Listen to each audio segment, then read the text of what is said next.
या नहीं देखते आंखें खोलकर कि आज हाफिज जुनैद के साथ हो, अखलाक के साथ हो, बिल्किस के साथ हो। बिहार के दर्जनों मसाइल हैं। बिहार में यही नीतीश कुमार के घर में बिहार शरीफ में मदरसा अजीजिया को जलाया गया और 200 साल के पुराने मदरसे को जलाया गया। लगभग 4000 से ज्यादा मजहबी किताबें जलाई गई, लेकिन किसी की आवाज उठी? आवाज नहीं उठी। अगर आवाज उठाई, 51 मुसलमानों के चुन चुन कर घरों को जलाया गया। MIM वहां गई तो सरकार को मजबूर होना पड़ा और उनको मुआवजा देना पड़ा। अरे भाई, पंचायत की सियासत का तुमको शऊर नहीं है और असेंबली और पार्लियामेंट की बात करने चले हो। अरे क़यादत कैसे खड़ी होती है? क़यादत खड़ी होती है, आपके MLA होंगे, आपके MP होंगे तो बात उठेगी, बात बढ़ेगी। आगे तो और बता दो, आजादी के 78 साल मुकम्मल हो गए। ये बताओ कि 3 पुल थे महानंदा में, 1 पुल डंगड़ा में। वो जरूरत थी 7 स्टेट्स की, आसाम मणिपुर के लिए सरकार को बनाना लाजिम था।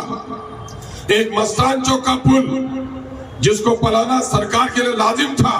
बादल का वीडियो कैसे किशनगंज जाता और किशनगंज का DM कैसे दिगलवा का था, ये सरकारी जरूरत थी। तीसरा पुल तैयबपुर में जो 1912 का जो नैरो गेज था रेलवे का, उसको रोड पुल बनाया गया। लोग वजीर बने। क्यों नहीं उठी महानंदा नदी में पुलों की बात? 2018 में MIM ने पुल निर्माण संघर्ष समिति बनाया और हम लोगों ने चीख कर असेंबली में आवाज उठाई कि मेरे सीमांचल के लोग मजदूरी भी तुम नहीं देते, कल कारखाने भी नहीं है, सैलाब की तबाही से बचाव भी नहीं है। हमारा 15 दिन 17 दिन 20 दिन का दूल्हा अपनी बेगम को छोड़कर उनकी हथेली के मेहंदी के रंग भी फीके नहीं पड़ते, मजदूरी के लिए दिल्ली और पंजाब जाता है। माँ मरती है, बेटा पंजाब में सी सकता है, बाप के लाश को दूसरा कंधा देता है। हम उस जमीन से आते हैं।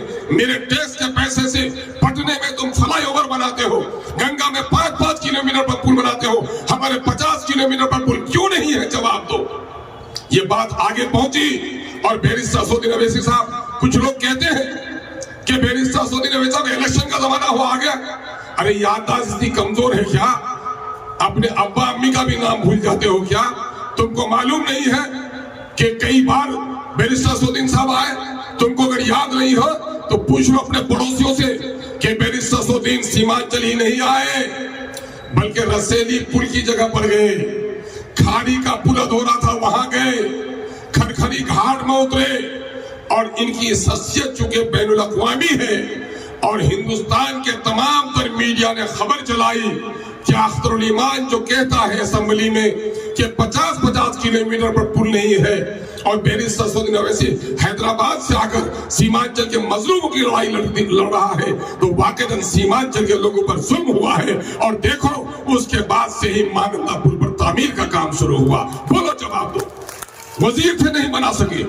आवाजों का असर होता है, आवाज का असर नहीं होता। मैं वाकया सुना देता हूँ। एक बादशाह बीमार पड़ा एक बार, अब बड़े बड़े हकीम आए, इलाज नाकाम हुआ, बड़े बड़े बुजुर्ग आए, दुआएं नाकाम गई।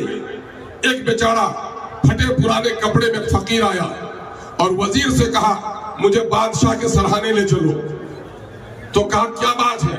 कहा, मैं फकीर हूं, दुआ करूंगा। तो चूंकि बीमार बादशाह का वजीर बाख्तियार होता है, इसके चेहरे बुशरे देखे, फटे हुए कपड़े देखे, कहा, चल चल, तेरे से बड़े बड़े बुजुर्ग आए, कुछ भी नहीं हो सका, क्या बोलेगा? कहा कि बाबा इजाजत